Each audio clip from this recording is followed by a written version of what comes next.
Ian, it's good to have you with us as always. Tonight, Saddam's weapons of mass destruction.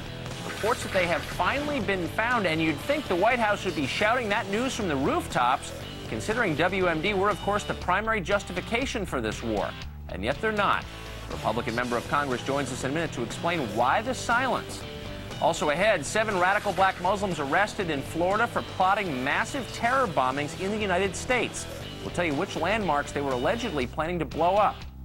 And is Angelina Jolie's saintly image deserved? That story momentarily. But first, the unholy grail, weapons of mass destruction in Iraq. There are new and explosive claims that they have finally been found. Some 500 munitions containers with mustard gas or sarin agents. Authorities say there's likely more to be discovered in Iraq. Here's Republican Senator Rick Santorum yesterday on the Senate floor. But the bottom line is that the statements that Saddam Hussein at the time of the Second Gulf War, the Iraq War, had no weapons of mass destruction is now categorically untrue. Categorically untrue. This report puts that to rest. But if meaningful amounts of WMD have actually been found, then why the stunning silence from the White House? One Defense Department official said, quote, "These are not the WMD this country and the rest of the world believed Iraq had, and they're not the WMD for which this country went to war." So what is the truth? Joining me now from Washington, Congressman Pete Hoekstra. Congressman, thanks for coming on. Hey, good to be with you. Here's what the Washington Post says about these weapons of mass destruction. Quote, "Neither the military nor the White House nor the CIA considered the shells to be evidence of what was alleged by the Bush administration to be a current Iraqi program to make chemical, biological, and nuclear weapons." In other words, the White House, Pentagon, and CIA are dismissing this essentially as not that significant. What do you think of that? I don't know. I just saw Secretary Rumsfeld's comments earlier this afternoon where he said this was WMD, this is dangerous stuff, it's still lethal. We found over 500 shells, and there's still more to be found. Iraq is not a WMD free zone, so obviously at least some folks within the Pentagon are disagreeing with their own Secretary of Defense. So there's still more to be found. 3 years and 3 months after the invasion, we don't know where the rest of these highly deadly agents are. What does that say about our competence? Well, what it says is that Iraq is a very, very complicated situation. Saddam was a master of disinformation. Remember, this is also the guy that buried MiG-29s. So, you know, they were hiding stuff. I expect that we're going to be finding things out about Saddam well over the next 3 to 5 years. We just need to make sure that we are seriously looking for them. Well, wait, I mean, okay, so if we take these agents seriously, if they really are the dreaded WMD that inspired the war in the first place, you'd think we'd be a little bit more serious about finding them. Why don't we send another 100,000 troops to Iraq right now and make certain these agents don't fall into the hands of bad guys in, say, Syria or Yemen or other places where terrorists lurk? Well, I don't think these WMD or any single WMD were the reasons we went to war. It's the whole picture of the Saddam regime, what he did to his own people when he gassed them in the 1980s. You know, the evidence that came out of the Dilfer report, the Iraqi survey group that said there were programs ongoing, there was research ongoing, there was the capability to produce this stuff relatively quickly once sanctions were lifted. This is now just one more piece that says when Saddam told us in the world that he destroyed all weapons of mass destruction, guess what? He was lying. Right. I don't think anybody believed him in the first place. If this again is significant, and I want to believe it is, why isn't the White House out there, you know, why isn't the White House spokesman, a whole team of spokesmen on every TV show in the nation, giving interviews to every reporter, presenting a comprehensive case for why Iraq did have these weapons we haven't been able to find until now? You know, that's a question that the White House is going to have to answer. I think one of the things that they're doing, though, they're looking forward. They need to win this war on terror. They do not want to look back. For those of us that are on the floor of the House every day and we're listening to various people saying there were zero weapons of mass destruction found by the Dilfer report. There were 0 weapons in Iraq.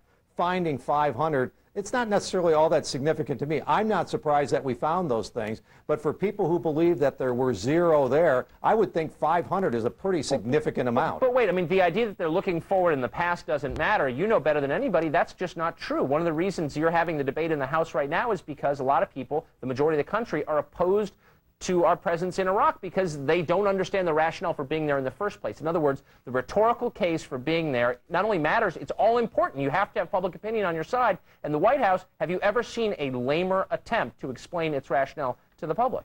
Tucker, I gave you an explanation. Right. I didn't say that I agreed with their analysis. Aren't you shocked by their inability to make their case to their own people, to the American public? I mean, the response that came out, I hate even repeating it, but the Pentagon last night saying, yes, this is WMD, but this is not the WMD that we went to war about.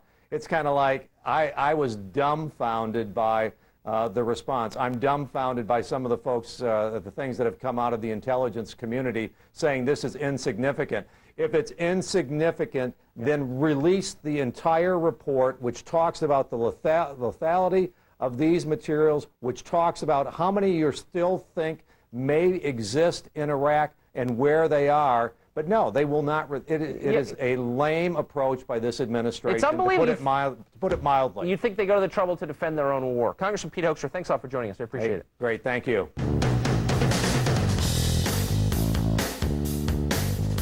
Now to a story that will infuriate many Americans, government financial aid for illegal immigrants. In California, students who are in this country illegally already have the right to in-state tuition at colleges and universities.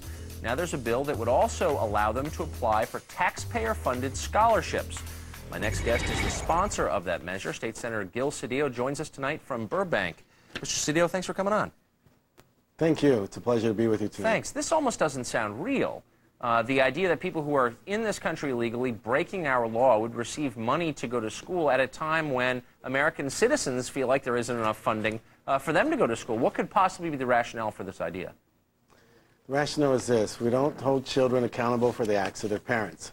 For those who are undocumented and who are here, they were here and brought here, no decision on their part. Their only choice and their only decision was to work hard, to be studious, to do well, and to be admitted to our universities and our colleges. So we don't want to blame them for that. Well, they're here now, and let me finish. Okay. They're here now. We've made an investment in them. We don't want to undermine that investment by not permitting them to simply compete on a fair, level playing field with everyone else. Well, first, they're hardly children. I mean, these are 18-year-olds, right? Right. No, now they're 18 years old. But right. And you should know that 80% of this group of people that we're trying to level the playing field for are U.S. citizens. And so what we're trying to do is something that just doesn't make sense. If you make an investment, you require young people to go to school. They come here. Many of them are here as children. At some point, their parents bring them here. They do well. They perform well. They're admitted. It's a matter of law that they have to be in school. Now we want an educated workforce, which is why the Chamber of San Francisco, the Chamber of Los Angeles have supported us. But it's Remember, not. this It's not is our. bill. Wait, but hold on. It's not. When you say we need we'd like an educated population, of course. This isn't our population. These are people who are citizens of a foreign country. Why are they getting taxpayer money to go to our schools? They are not Americans. Well, it's a matter of law. We require all young people to go to school as a matter of law. We have a public policy reason for that is because we want people to be educated in our society. But that's not true. We don't require require people to go to college. No, we don't. We don't require people to go to college. Not to go to college. No, you're right. Okay. We require them to go to high school and to kindergarten through 12. That's a matter of law. Well, it's pretty nice of us to educate illegal aliens for free. Why do we have to pay for their college, too? Well, we don't educate them for free. Their parents contribute to the economy. They're part of the tax base like everyone else. It's not a segregated economy. It's an integrated economy. They're part of the foundation of the economy. Well, some are, some aren't. Tucker. The point is this. Not all of them are. The point is this, Tucker, is that we've made an investment in these young people. They are the best and brightest. They are the valedictorians of their classes. They're the honor students at our university system. Given that we've made that investment, given that they have been successful, given that they're going to graduate, we want them then to do so and do so in a way that they perform and become future leaders of our society. Well, but wait a second. So, why would we want? no why would we value. want citizens of another country to become leaders of our society? I mean, don't we want Americans to become leaders of our society? And moreover, look, I'm sure they're great kids. I mean, I believe they're all deserving. 80%, Tucker, 80% of them are citizens. Then that's great. I have no problem with that. But that's not what we're talking about. 20% who are not. Okay. And the 20%, let's talk about that 20%. The 20% who are not will become citizens. Well, how do you know? I mean, I don't know. I mean, you don't know that they're going to become citizens. No, I do know. I do know. It's a requirement. It's a requirement of this law, and none of them. There's no evidence, no scintilla of evidence that any of them are going to leave and not become citizens. In fact, all of them are going to become citizens, and many of them are simply waiting for their legalization process to occur. Well, I'm sure everybody who's here illegally is waiting for his legalization process to occur, whatever that means. But we're talking about people who are here currently illegally, people who are already in the process, who are here legally, acknowledged by the government. I don't think anybody has a problem with this. We're talking about people who are, by definition, breaking the law. We are taking money away from American citizens to pay for people who are citizens of another country here without our authorization. That just seems wrong, I think, to people, and certainly to me. Well, you know, that's not what we're doing. I understand what you're saying, but that's not what we're doing. We've made an investment. We don't hold children accountable for the actions of their parents.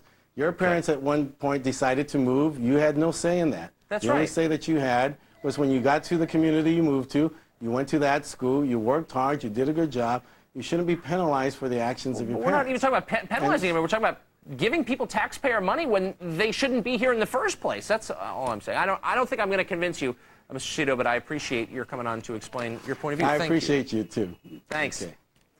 Good Still evening. to come, another startling revelation in the Duke rape hoax. Why did the accuser first tell investigators she was raped by 5 men and not the 3 currently charged with the crime? We'll have a live report from Durham on that. Plus, the FBI arrests 7 members of a radical Muslim group in the Liberty City neighborhood of Miami.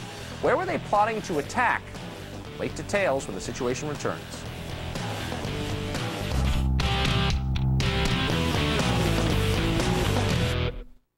How old am I? Here are a few clues. In junior high, I mastered the latest dance craze. You think it was the hustle or the electric slide? In high school, I fell for fashion. Think I wore bell-bottoms or penny loafers? I'll never tell. Lots of things can give away your age, even your teeth. So whiten yours with new Crest White Strips Renewal. The age-defying strips go beyond the surface to remove up to 20 years of your toughest stains, letting you keep your age all to yourself.